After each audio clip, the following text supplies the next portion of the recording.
I get a question a lot, Dr. Joe, you've got a coffee product and you're saying it's healthy, but we know coffee has caffeine in it. And isn't caffeine bad? And I've got that question now for over 30 years. I've personally been consuming coffee since 1963 as an ergogenic aid, as a long-distance runner. And the question always comes up about caffeine. Here's what the research says. Caffeine is a miracle molecule. It's one of those incredible alkaloids that occur naturally in certain species like tea and coffee and some other plant species. And its function in the plant is as an insecticide so that that plant is protected. And when that naturally occurring caffeine gets into the human system, it has protective abilities, and it has the ability, when it comes in contact with other molecular structures, to help those get inside the body. So caffeine becomes an incredible delivery system in and of itself. There are two forms of caffeine, naturally occurring in tea and coffee and some other species, and modern science has now learned how to synthesize caffeine in the laboratory. And that's kind of where the rubber meets the road. When you synthesize that molecule, it still works, and they use it in a lot of pharmaceutical drugs as a delivery system, but it doesn't have all those synergistic other phytochemicals with it to buffer it, to help signal it, and to do those things. So what we're seeing scientifically and in the scientific literature, naturally occurring caffeine in green tea and in coffee has a whole different effect than in synthetic caffeine. Which we find in all the energy drinks today. And it's cheap. Again, it's synthesized in the lab, so it's very cheap and inexpensive, and that's why it's used in those products. The downside is it has side effects. Anytime you synthesize a molecule and strip it away from its nutritional context, you now have created something that has some benefit, but there's also a negative.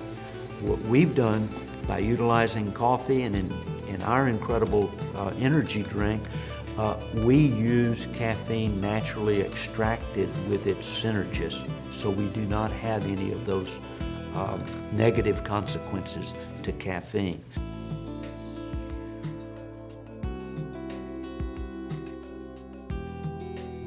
Well, it can.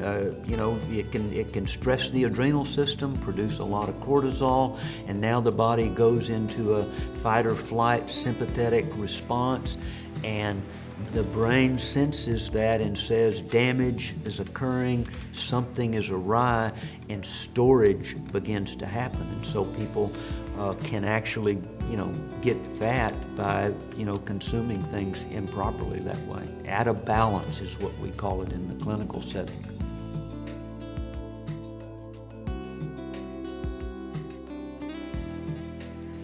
Well, not only, we was talking about building up the cortisols and building up all these toxins and having to store it and then diluting it so that your body can maintain itself.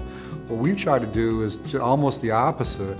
Give your body the ability to get rid of the toxins, and get rid of, once the toxins are gone, then your body doesn't need to dilute those toxins and can get rid of the excess water. And then all of a sudden people are finding they're losing weight and they're not even on a diet plan. It's just a natural function of having a healthy body in your balance, and then your body can get back to its correct weight. And here's an amazing thing. Less than 2 months ago, some research was published on coffee, and of course I read all the research that comes out, and this one fascinated me because it was talking about coffee and coffee consumption as a hydrating agent. And all my life, I've been taught that coffee is a diuretic and causes you to lose water. Well, the scientific research now says when you use this green tea or coffee or these naturally occurring caffeines, that they have the ability to drive more water molecules inside the cell and actually rehydrate the system. which is pretty amazing. You can take water in, but if it doesn't have the ability to get into the cell, it's not hydrating your body. And that's a key a lot of people miss, is they can drink all the water they want to in the world and they're still dehydrated, because it's not a function of what you're taking in, it's a function of what actually gets into the cell itself. And that's the key that we try and provide with our product line, is to get that hydration into the cell itself.